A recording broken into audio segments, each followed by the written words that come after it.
அமெரிக்காவால் இந்த புதிய உலகை கட்டுப்படுத்த முடியாது. அதனை அமெரிக்காவிற்கு நிச்சயமாக தெரியும். அதனைத்தான் சீனா பகிரங்கமாக ஒரு செய்தியாக தன்னோடு ரஷ்யா மற்றும் வடகொரிய அதிபர்களை இணைத்து ராணுவ அணிவகுப்பை பார்க்க வைத்து அதில் அறிமுகப்படுத்திய ஆயுதங்கள் என்பவை உலகில் இதுவரை பரிசீலிக்கப்படாத அதிவேகமுடையதாகவும் சுமார் 14 நிமிடங்களில் அமெரிக்காவை தாக்கக்கூடிய ஆயுதங்களை கூட சீனா வைத்திருக்கின்றது. ஆனால் அது தலைமை ஏற்குமா என்றால் இல்லை. பேர்லின் சுவர் உடைந்ததன் பின்னான உலக தலைமை தற்பொழுது இல்லாமல் போய்விட்டது என்பதை அவர் குறிப்பிடுவது அமெரிக்காவை.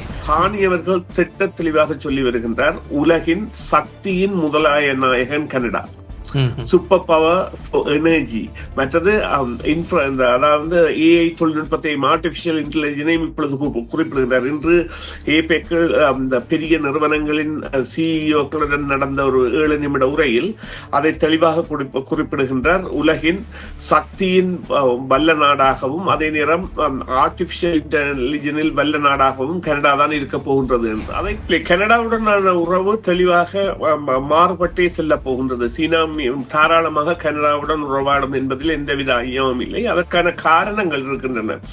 அதற்குரிய காரணங்கள் மாக்கானி அவர்கள் இப்பொழுதுதான் பிரதமராக சந்தித்திருந்தாலும் 2018 ஆண்டு அல்லது 19ஆம் ஆண்டு இங்கிலாந்தின் மத்திய வங்கி கவர்னராக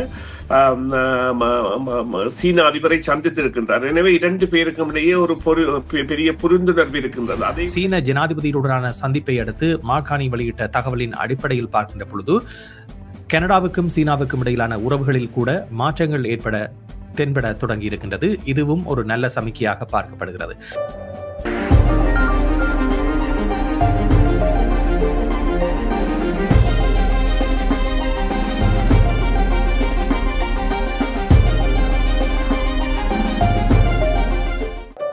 வணக்கம் நேயர்களே, உங்கள் அனைவரையும் செய்தியின் பின்னணி நிகழ்ச்சியில் சந்திப்பதில் மிக்க மகிழ்ச்சி அடைகின்றோம். முக்கிய நிலவரங்கள் தொடர்பாக பேசுகின்ற நிகழ்ச்சியில் இன்று கனடாவுக்கும் அமெரிக்காவுக்கும் சீனாவுக்கும் இடையிலே நடைபெறுகின்ற பேச்சுக்கள் தொடர்பாக பேச இருக்கின்றோம். தொடர்ந்து அமெரிக்க சீனாவுடையிலான உறவுகள் விரிவுபடுத்தப்படுவதாக அறிவிக்கப்படுகிறது. அதே நேரத்தில் ஏற்கனவே விதிக்கப்பட்ட சீனா மீதான வரி குறைக்கப்பட்டிருக்கின்றது. இது ஒரு நல்ல சமிக்கையாக சீனாவினால் பார்க்கப்படுகிறது.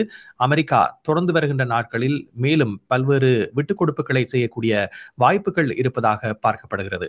அதே போன்று கனடாவும் தன்னுடைய உறவு பாலத்தை மேம்படுத்தும் நோக்கில் சீன ஜனாதிபதியுடனான சந்திப்பை அடுத்து மாக்கானி வெளியிட்ட தகவலின் அடிப்படையில் பார்க்கின்ற பொழுது கனடாவுக்கும் சீனாவுக்கும் இடையிலான உறவுகளில் கூட மாற்றங்கள் தென்பட தொடங்கி இருக்கின்றது. இதுவும் ஒரு நல்ல சமிக்கையாக பார்க்கப்படுகிறது. இந்த நிலையில் இது குறித்து தான் இன்றைய நிகழ்ச்சியில் நாங்கள் பேச இருக்கின்றோம். இப்பொழுது ஆய்வாளர் சுரேஷ் தர்மா இணைந்திருக்கின்றார். அவரை சந்திப்போம். வணக்கம் சுரேஷ். வணக்கம் ராம். வணக்கம் நேயர்களே. பல தலைவர்கள் சந்தித்த மாநாடில் குறிப்பாக அமெரிக்கா கனடா ஆகிய 2 நாடுகளினுடைய இந்த பேச்சுவார்த்தை தன்மை என்பது சிறப்பாக உலக நாடுகளினால் உற்று நோக்கக்கூடிய ஒரு விடயமாக மாறியிருப்பதை பார்க்கக்கூடியதாக இருக்கின்றது. குறிப்பாக அமெரிக்க ஜனாதிபதி டொனால்ட் ட்ரம்ப் சீன ஜனாதிபதியினுடனான சந்திப்பின் பின்னர் வெளியிட்டிருக்கின்ற தகவல்கள் சீனாவுடனான உறவு நிலையை மேம்படுத்தக்கூடிய ஒரு வழிவகையை ஏற்படுத்தி இருக்கின்ற தகவலாக அவற்றை வெளியிட்டிருப்பது அமெரிக்காவுக்கும் சீனாவுக்கும் இடையிலான ஒரு உறவு நிலை என்பது தொடர்ந்து வருகின்ற காலங்களில் இன்னும் சிறப்பாக இருக்கும் என்ற ஒரு செய்தியை கூறுகிறது. இதில் எவ்வளவு நம்பகத்தன்மை இருப்பதாக நீங்கள் பார்க்கின்றீர்கள்? சீனாவுக்கும் அமெரிக்காவுக்கும் இடையிலே தற்பொழுது இடம்பெற்றிருக்கின்ற சந்திப்பு என்பது ஒரு ஆக்கப்பூர்வமான சந்திப்பாக இருந்தாலும் இது உறவு நிலையில் தொடர்ந்து நீடிக்க கூடிய ஒரு தன்மையை ஏற்படுத்தி இருக்கின்ற சந்திப்பாக பார்க்கலாமா? அப்படி பார்ப்பதானால் அதற்குரிய ஒப்பந்தங்கள் கைச்சாத்திடப்பட வேண்டும். ஒப்பந்தங்கள் கைச்சாத்திடப்படாத வெறுமனை பேச்சுவார்த்தைகள் மூலம் அல்லது ஒரு பேச்சுவார்த்தையில் தெரிவிக்கப்பட்ட கருத்து இயலை வைத்து நாங்கள் இந்த விவகாரத்தை மதிப்பிட முடியாது என்று சொன்னால் சீனா ஒரு தலைமையாக மாறிவிட்டது. அதாவது இந்த பல் தலைமை உலகில் மல்டிபோலர் வேர்ல்ட் அதனை அனைவரும் இப்போது ஒத்துக்கொள்கின்றார்கள். உலகம் மாறிவிட்டது. காணியவர்கள் கூட இன்றைய தனது உரையில் குறிப்பிட்டிருக்கின்றார், மாறிய உலகத்தில் தான் நாங்கள் பயணிக்கின்றோம் என்று. எனவே இப்பொழுது இப்பொழுது அந்த பேச்சு பொருளாக இருக்கின்ற இந்த வரி குறைப்பு என்பது 47% குறைக்கப்பட்டிருப்பதான ஒரு ஒப்பந்தத்தை எட்டியிருந்தாலும் அவை கைச்சாத்திடப்படுகின்ற வரை வரை அல்லது எவ்வாறு அவை தாராளமயப்படுத்தப்படும். அதாவது சீனாவில் இருந்து ஃபென்டனல் என்கின்ற போதைப் பொருள் அமெரிக்காவிற்கு வராமல் தடுப்பதாக சியவர்கள் உறுதி தந்ததாகவும் அதன் காரணமாக தான் குறைப்பதாகவும் கூறினால் இது எல்லாம் போலி விளையாட்டுகள். இவற்றிற்கும் உண்மையான தற்பொழுதைய உலக போரரங்குக்கும் இடையே வித்தியாசம் இருக்கின்றது. உலகம் என்பது புதிய திசை நோக்கி பயணிக்கின்றது. அதாவது இயற்கையோடு ஒத்து பார்ப்போமாக இருந்தால் ஒரு சிங்க கூட்டத்திற்கு தலைமை தாங்கிய சிங்கம் வயதை அடைகின்ற பொழுது எவ்வாறு மற்ற சிங்கங்கள் அதனை தவிர்த்து பயணிக்குமோ அல்லது அதனை தனியே தங்களிடையே இருந்து கூட்டத்தில் இருந்து விலத்தி விடுமோ அது போன்றது ஒரு நிலையை எட்டக்கூடிய நிலைக்கு அமெரிக்கா தள்ளப்பட்டு கொண்டிருக்கின்றது. அமெரிக்காவால் இந்த புதிய உலகை கட்டுப்படுத்த முடியாது. அதனை அமெரிக்காவிற்கு நிச்சயமாக தெரியும். அதனைத்தான் சீனா பகிரங்கமாக ஒரு செய்தியாக தன்னோடு ரஷ்யா மற்றும் வடகொரிய அதிபர்களை இணைத்து ராணுவ அணிவகுப்பை பார்க்க வைத்து அதில் அறிமுகப்படுத்திய ஆயுதங்கள் என்பவை உலகில் இதுவரை பரிசீலிக்கப்படாத அதிவேகமுடையதாகவும் சுமார் 14 நிமிடங்களில் அமெரிக்காவை தாக்கக்கூடிய ஆயுதங்களை கூட சீனா வைத்திருக்கின்றது. ஆனால் அது தலைமை ஏற்குமா என்றால் இல்லை, தனது பிராந்தியத்தை பாதுகாக்கும். இந்த நிலையில் இவ்வாறான பொருளாதார உடன்பாடுகள் என்பன எட்டப்படுவது இயற்கை, அதில் எந்தவித மாற்று கருத்தும் இல்லை. ஆனால் அதற்கான ஒப்பந்தங்கள் கைச்சாத்திடப்பட வேண்டும். ஒப்பந்தங்கள் கைச்சாத்திடப்பட போகின்ற பொழுதுதான் அதன் உயிர்ப்பு தன்மை தெரியும். என்றால் கனடாவும் சீனாவும் தெரிவிக்கின்ற கருத்திற்கும் அமெரிக்காவும் சீனாவும் தெரிவிக்கின்ற கருத்துக்கும் அமெரிக்கா சீனா தொடர்பாக தெரிவிக்கின்ற கருத்திற்கும் மாறுபாடு இருக்கின்றது. என்றால் அமெரிக்க அதிபரின் மனம் தொடர்ந்து மாறிக்கொண்டிருப்பதாகவும் இன்று தெரிவிப்பதை நாளை மறுப்பதாகவும் நாளை தெரிவிக்க போகின்றதை இன்றே கண்கூட்டமாக தெரிவிப்பதாகவும் அவர் அந்த விளையாட்டு பிள்ளைத்தனமான ஒரு பெரிய மனிதனாக நடந்து கொண்டிருக்கின்ற செயற்பாடுகளைத்தான் காண்கின்றோம். தொடர்ந்து இவ்வாறான ஒரு நிலை நீடித்தாலும் கூட மீண்டும் மீண்டும் சக்தி மிக்க தலைவர்கள் என்று கூறக்கூடிய நாடுகளுடைய தலைவர்கள் அமெரிக்க ஜனாதிபதியில் தங்கியிருக்கின்ற நிலைதானே தொடர்ந்து நீடிக்கின்றது. இதே நேரத்தில் நீங்கள் முன்னர் ஒரு விடயத்தை குறிப்பிட்டீர்கள், இப்பொழுது உலகத்திற்கு தலைமை தாங்கக்கூடிய சக்தியாக அமெரிக்கா அந்த இடத்தில் இருந்து விலகி செல்வதாக. இந்த நிலையில் கூட இப்பொழுது உலக அரங்கில் இருக்கக்கூடிய நாடுகள் பலமிக்க சக்திகளாக இருக்கக்கூடிய நாடுகளை வழிநடத்தக்கூடிய அல்லது கடிவாளம் கையில் வைத்து இயக்கக்கூடிய சக்தியாக இருந்த அமெரிக்கா அந்த இடத்திலிருந்து விலகுகின்ற பொழுது அந்த இடத்தை நிரப்பக்கூடிய நிலையில் சீனாவும் வராது என்று பார்க்கின்ற பொழுது இந்த நாடுகள் ஏற்கனவே இருக்கின்ற தனிப்பட்ட ரீதியில் இருக்கக்கூடிய சக்தி மிக்க நாடுகளினுடைய நிலை என்பது ஒரு தலைமைத்துவம் இல்லாத நிலையில் இருக்கின்ற பொழுது ஏற்படக்கூடிய விளைவுகள் எப்படி இருக்கும்? அதனை நீங்கள் இரண்டு அறிவுள்ள தலைவர்களின் கருத்தியலின்படி பார்ப்பதாக இருந்தால் சிங்கப்பூர் அதிபர் லாரன்ஸ் வாங் அவர்கள் அண்மையில் ஒரு பேட்டியில், அதாவது ஃபைனான்சியல் டைம் என்கின்ற ஒரு நிறுவனத்துக்கு கொடுத்த பேட்டியில் தெரிவித்திருந்தார். மிகவும் ஆழமான பேட்டி. அதாவது இப்பொழுது உலகம் மாறிவிட்டது. மல்டிபோலர் யூனிபோலர் என்கின்ற அமெரிக்காவின் தலைமை, அதாவது அமெரிக்காவின் தலைமையில் இருந்து தவிர்க்கப்பட்டு இப்பொழுது புதிய உலகம் எவ்வாறு இருக்கும் என்று எங்களுக்கு தெரியாது. நாங்கள் அதனுடைய எந்த சக்திக்கு கீழ் இணைவது என்பது தெரியாது. ஆனால் சீனாவை ஒத்த சக்திகளுடன் இணைவதற்காக பயணித்துக் கொண்டிருக்கின்றோம் என்று பகிரங்கமாக தெரிவித்தார். அதே போன்று இன்று மாக்கானி அவர்கள் உண்மையிலே உலகரங்கில் மிகவும் மதிக்கப்படுகின்ற தலைவராக அவர் மாறிவிட்டார் என்பதற்கு பல எடுத்துக்காட்டுகள் இருக்கின்றன. அவர் இன்று கூறியிருக்கின்றார், பெர்லின் சுவர் இடிந்ததன் பின்னான உலகம் இப்பொழுது இல்லை. அதாவது USSR என்கின்ற போர்வையில் ரஷ்யா 32 நாடுகளுக்கு மேற்பட்ட நாடுகளை தானாக ஒரு நாடாக வைத்து ஒரு பனிப்போர் காலத்தின் பிறகு மிக்கேல் கொப்புச்சேவ் அவர்களால் இந்த மாற்றங்கள் மேற்கொள்ளப்பட்ட பொழுது பெர்லின் சுவர் உடைக்கப்பட்டு கிழக்கு ஜெர்மனியும் மேற்கு ஜெர்மனியும் ஒன்றிணைந்த ஜெர்மனியாக வந்ததன் பிறகு சர்வதேச போலீஸ்காரன் என்ற அங்கீகரிப்பை அமெரிக்கா பெற்றிருந்தது. இன்றைய மாக்காணி உரையில் திட்ட தெளிவாக கூறியிருக்கின்றார், பெர்லின் சுவர் உடைந்ததன் பின்னான உலக தலைமை தற்பொழுது இல்லாமல் போய்விட்டது என்பதை அவர் குறிப்பிடுவது அமெரிக்காவை. அப்பொழுது அவர்கள் கூறாமல் கூற வருவது இந்த மல்டிபோலர் பல தலைமைகள் உள்ள உலகம் இது எவ்வாறு பயணிக்கும் என்று தெரியாது. நீங்கள் பிரதமர் கடந்த சில தினங்களுக்கு முதல் பிரதமர் அலுவலகம் விட்ட அறிக்கையில் அவர்கள் கூறியிருக்கின்றார்கள், மிகவும் ஒரு பயங்கரமான ஆபத்தான உலகத்தில் பயணித்துக் கொண்டிருக்கின்றோம். ஒரு பிரதமர் அலுவலகம் அவ்வாறான அறிக்கையை வெளியிடுவதில் அது முதல் வசனமாக அதனை தெரிவிப்பது என்பது சாதாரணமாக எடுத்து பார்க்கக்கூடிய விடயம் இல்லை. அதே போன்று இவ்வாறான நிலைமை மாற்றம் வருகின்றது என்பதை உணர்ந்துதான் இஸ்ரேல் என்பது அந்த அமெரிக்காவின் ஆதிக்கம் இருப்பதற்குள் காசாவை இல்லாத செய்வதற்கான நடவடிக்கையை செய்து கொண்டிருக்கின்றது. அதே போன்றுதான் பூட்டின் அவர்கள் உக்ரைன் மீதான போரை தொடுத்தது கூட அவர்களுக்கு ஏற்கனவே தெரியும். இந்த மல்டிபோலர் என்கின்ற பலதலைமை வருகின்றது, அதற்கு தான் கையகப்படுத்துவோம் என்று.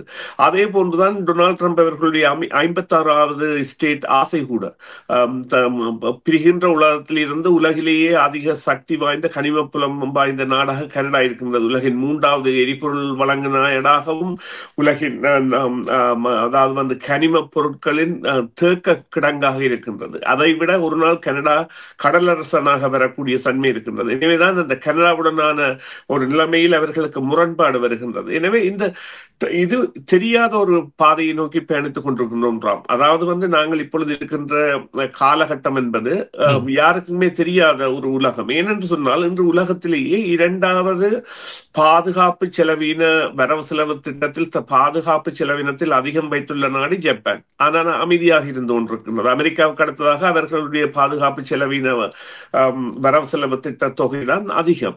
அதே போன்று இப்பொழுது சீனா, ஜப்பான், தென்கொரியா ஆகியவற்றுக்கிடையே ஒரு பாரிய புரிந்துணர்வு வருகின்றது. இவையெல்லாம் நாங்கள் பொறுத்திருந்து பார்க்க வேண்டியது. ஆனால் காணியவர்கள் திட்ட தெளிவாக சொல்லி வருகின்றார், உலகின் சக்தியின் முதலாய நாயகன் Canada, super power for energy. மற்றது அதாவது ஏஐ தொழில்நுட்பத்தையும் ஆர்டிபிஷியல் இன்டெலிஜென்ஸையும் இப்பொழுது குறிப்பிடுகிறார். இன்று ஏபெக்கில் பெரிய நிறுவனங்களின் சிஇஓக்களுடன் நடந்த ஒரு 7 நிமிட உரையில் அதை தெளிவாக குறிப்பிடுகின்றார். உலகின் சக்தியின் வல்ல நாடாகவும் அதே நேரம் ஆர்டிபிஷியல் இன்டெலிஜென்ஸில் வல்ல நாடாகவும் கனடா தான் இருக்க போகின்றது என்று அதை தெளிவாக தெரிவிக்கின்ற பொழுது அவர்கள் தனித்தலைமையை எடுக்கின்றார்கள், சக்தியை நோக்கிய தலைமை. இவ்வாறுதான் உலகம் இனி பயணிக்க போகின்றது. ஆமாம், 2017ஆம் ஆண்டு முன்னாள் பிரதமர் ஜஸ்டின் ட்ரூடோ அவர்கள் சீன ஜனாதிபதியை சந்தித்திருந்தார். அதன் பின்னர் இப்பொழுது கிட்டத்தட்ட 8 ஆண்டுகளின் பின்னர் மாகாணி சந்தித்திருக்கின்ற இந்த விடயமானது ஏற்கனவே கனடாவுக்கும் சீனாவுக்கும் இடையில் முறுகல் ஏற்படுகிறது. இந்த முறுகல் நிலை என்பது மேலும் முற்றக்கூடிய வாய்ப்புத்தான் இருப்பதாக பலரும் கணித்திருந்தார்கள். இருந்த போதிலும் மாகாணியின் வருகையை அடுத்து இந்தியாவுடனான உறவாகவும் இருந்தாலும் சரி அல்லது கனடாவுடனான சீனாவின் உறவானாலும் சரி தற்பொழுது மேம்பட்ட நோக்கில் சென்று கொண்டிருப்பதை பார்க்கலாம். குறிப்பாக விவசாயம், மின்சார வாகனங்கள் போன்ற விடயங்கள் ஏற்கனவே வரி விதிப்புக்கு உள்ளான நிலையில் இப்பொழுது அதனை தளர்த்தும் முயற்சியாகவும் தற்போதைய வர்த்தக வரி விதிப்பு நடவடிக்கைகளில் இருந்து ஒரு மாற்று சக்தியை தேடக்கூடிய ஒரு வழியை சமைக்கக்கூடிய ஒரு விடயமாகவும் இந்த சந்திப்பில் பேசப்பட்ட விடயங்கள் அமைந்திருக்கின்றன. அமெரிக்காவும் சில சலுகைகளை பெற்றிருக்கின்றது. ஆகவே சீனா இந்த விடயத்தில் கூடுதலான ஆதாயத்தை பெற 2 நாடுகளையும் பயன்படுத்துகிறதா?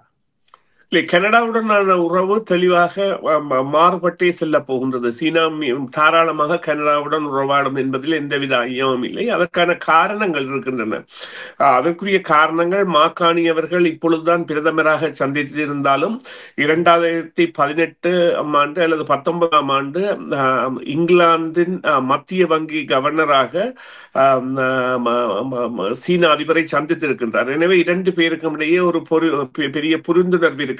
அதைவிட ஜஸ்டின் ட்ரூடோ அவர்கள் சந்தித்த பொழுது நாங்கள் அமெரிக்காவின் சார்பில் ஒரு பெரிய தொழில்நுட்ப நினைக்கிறேன் ஹோய் என்கின்ற ஒரு பெரிய தொழில்நுட்ப நிறுவனத்தின் தலைமை நிதி பொறுப்பாளரை வான்கூவரில் வைத்து கைது செய்யுமாறு விடுக்கப்பட்ட கோரிக்கைக்கு இணங்கி செயற்பட்டிருந்தோம்.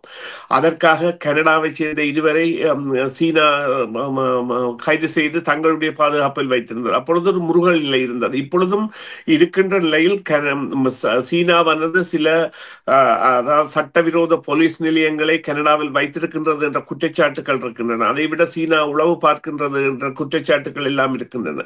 அவற்றை எல்லாம் சீர்தூக்கி மேல்நிலை நிறுத்தி அவற்றை சற்றே தங்களுடைய உளவுத்துறைகள் கவனிக்கின்ற விவகாரமாகவும் ராஜாங்க மற்றும் பொருளாதார உறவுகள் என்பன நேரடியாக செல்வதற்கான ஒரு பயணத்தை உருவாக்குவதற்காகவும் நிச்சயமாக மாகாணி மற்றும் சி அவர்களிடையே ஏற்படுத்தப்பட்ட ஒரு புரிந்துணர்வு என்பது நிலைமையை ஏற்படுத்தியிருக்கின்றது. இங்கே இவ்வாறு குறிப்பிடுவதற்கு காரணம் என்னவென்றால், இப்பொழுது மலேசியா, இந்தோனேஷியா போன்ற நாடுகளுடன் எல்லாம் எட்டப்பட்ட ஒப்பந்தங்கள் இந்த உலகிலேயே 4வது பெரிய liquid natural gas LNG supplier என்கின்ற பெயரை கொண்டிருக்கின்ற கனடா இதுவரையில் தனது விநியோகங்களை எங்கேயுமே மேற்கொள்ளவில்லை. இப்பொழுது ஆசியாவின் எல்லை பகுதிகளை நோக்கியே கை நீட்டுகின்றது. எனவே அது சீனாவுடன் மற்றும் தென்கொரியாவுடன் ஜப்பானுடனான தொடர்புகளை வலுப்படுத்துகின்ற பொழுது அதன் திறமை என்பது வெளிப்படும். அதாவது மாக்கானி அவர்கள் குறிப்பிட்ட ஒரு விடயம், இருக்கின்ற உறவு மலினப்படுகின்ற பொழுது அதை நம்பி இருப்பதை விட வேறொரு தெரிவை மேற்கொள்வது